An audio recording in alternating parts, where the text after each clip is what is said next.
Assalamualaikum warahmatullahi wabarakatuh. Perkenalkan, nama saya Nistiono dari Prodi Matematika dengan NIM 1240941103060.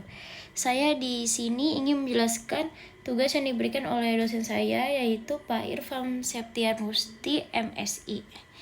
Jadi soal yang diberikan oleh dosen saya ini sudah disediakan sebuah data. Data tersebut yaitu berisi ID, NIM, project ID, title, tax ID, deskripsi, status, kontak, email, phone, dan address. Oke, jadi data ini tuh berfungsi untuk soal nomor 1 dan nomor 2. Lanjut ke soal nomor 2.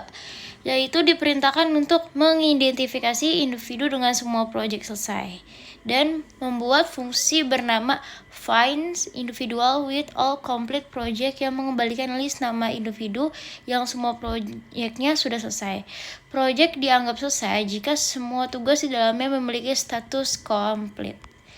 Lanjut ke soal nomor 2, yaitu menggabungkan sebuah tugas berdasarkan kota dan membuat fungsi bernama combine task by city yang mengelompokkan semua tugas berdasarkan kota dari alamat home individu. Setiap tugas harus menyertakan nama individu, ID project, dan ID tugas. Hasilnya berupa dictionary dengan nama kota sebagai kunci dan list tugas sebagai nilai. Lanjut ke soal nomor 3 dan 4. Jadi soal nomor 3 dan 4 ini dia itu datanya itu ini tuh bentuk data pandans atau data frame. Jadi kita langsung ke soalnya. Nih soal nomor 3. Diperintahkan untuk mengidentifikasikan kandidat pelatihan manajemen. Buatlah fungsi bernama find promotion atau kandidat yang mengidentifikasikan individu yang cocok untuk promosi berdasarkan kriteria berikut. Kriterianya itu yaitu pengalaman kerja, skala kinerja, gaji, dan individu tersebut harus bekerja di departemen yang bukan admin atau support. Lanjut ke soal nomor 4. Soal nomor 4 ini hampir mirip dengan nomor 3.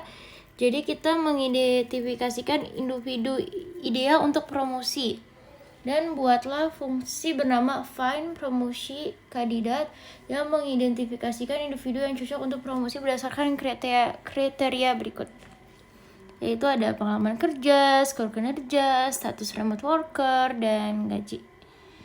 Dan lanjut soal nomor 5, yaitu sorting dengan kunci kostum. Jadi sorting ini tuh mengurutkan dari yang terkecil dan terbesar. Baik, itu saja yang penjelasan dari soal-soal yang dapat saya berikan. Selanjutnya kita masuk ke video code-nya. Terima kasih. Sekarang kita masuk ke soal nomor 1 dan nomor 2 terlebih dahulu. Jadi data yang diberikan oleh dosen saya ini ada 10 ID yang berbagai macam isinya. Oke. Data ini saya sebut dengan data variabel. Lanjut ke nomor 1.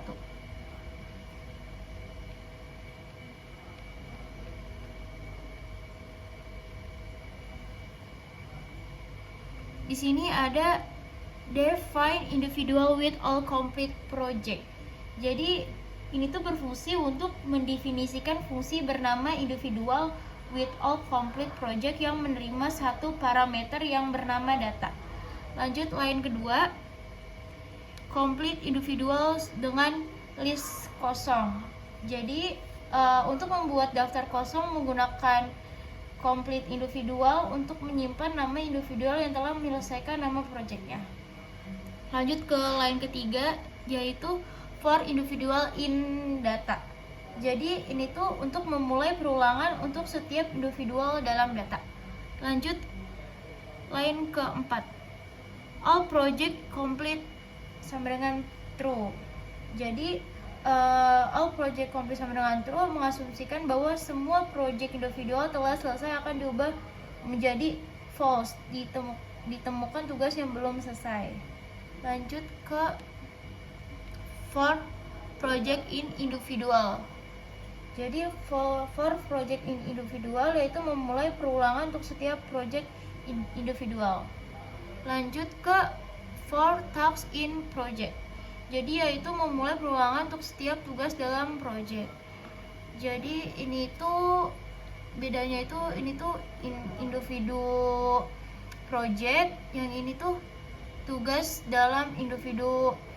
Nah, lanjut ke if task status complete. Jadi if task status complete itu mengecek apakah tugas tidak memiliki status complete. Jika sudah dicek, jika ada tugas yang belum selesai, all project complete ke false dan keluar dari perulangan tugas.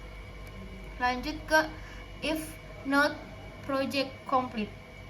Jadi if not all project complete, jika ada satu project dengan tugas yang belum selesai, keluar dari perulangan project. Lanjut ke if all project complete. If all project complete,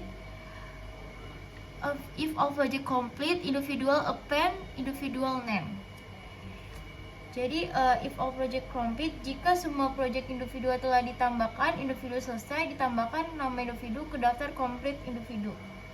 Lanjut ke return complete individual. Return complete individual mengembalikan daftar nama individu yang telah menyelesaikan semua projectnya. Lanjut ke result find individual with all complete project. Jadi untuk mencetak data-data yang sudah dijalani, lalu cetak apakah kriteria sudah sesuai, lalu kalau sudah di print ternyata masuk, yaitu Michelle Brown dan William Anderson.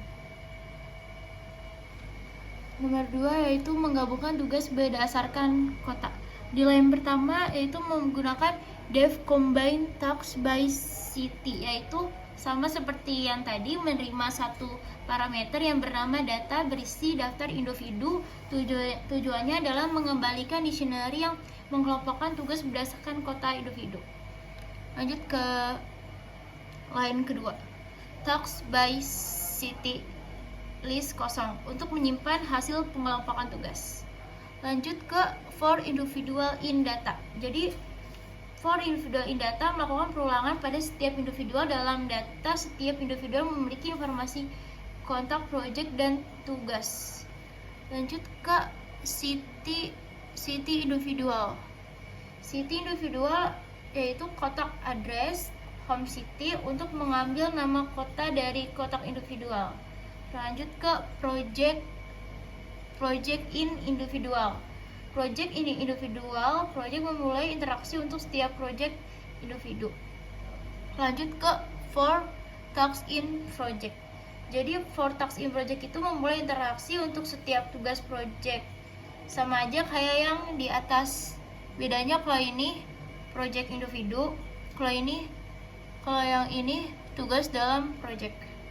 Lanjut ke task info. Task info ini membuat dictionary untuk menyimpan informasi tugas dari nama ID project, ID tugas, task, dan ID tugas. Lanjut ke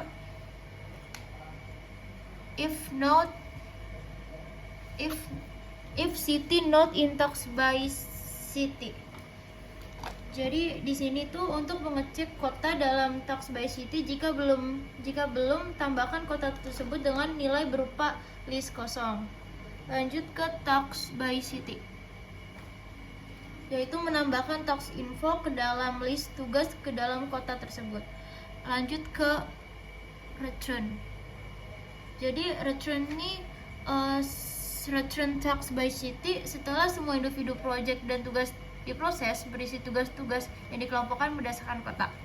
Lanjut ke result kedua. Kenapa result kedua? Karena ya soal yang kedua, lalu di print dalam kode dan Ini hasilnya. Log, name, John D, project ID. Nah, ini hasilnya.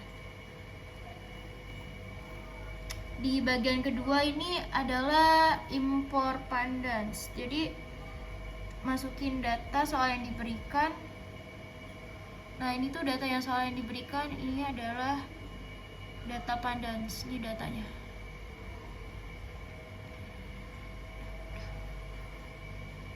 Nomor 3, identifikasi kandidat pelatihan manajemen. Kenapa? Yang pertama ada di line pertama, yaitu define promotion kandidat data kedua. Kenapa data kedua? Ya, agar tidak terkecoh. Dia itu mendefinisikan fungsi menerima parameter data 2, yaitu data frame berisi informasi karyawan seperti nama departemen, pengalaman, dan gaji, dan skor kinerja. Terus di sini yang kedua ada AVG perform score. Jadi itu ini tuh untuk menghitung rata-rata skor kinerja dari semua karyawan dalam data pandas tersebut.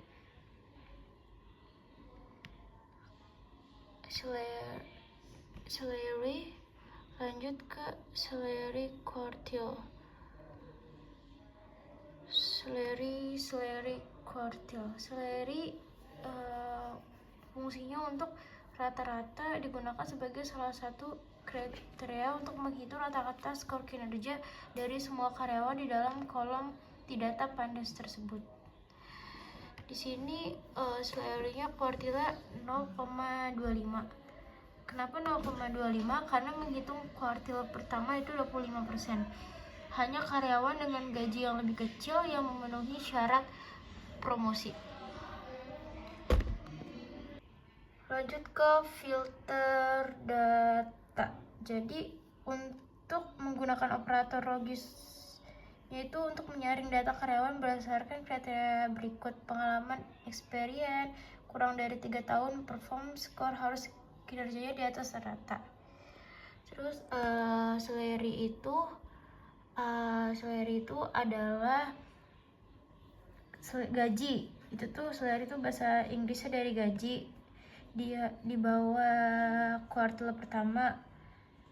Terus lanjut yang bukan admin support, menggunakan operator logis untuk menyaring data-data tersebut berdasarkan syarat-syarat di data tersebut. Lanjut ke promotion kandidat.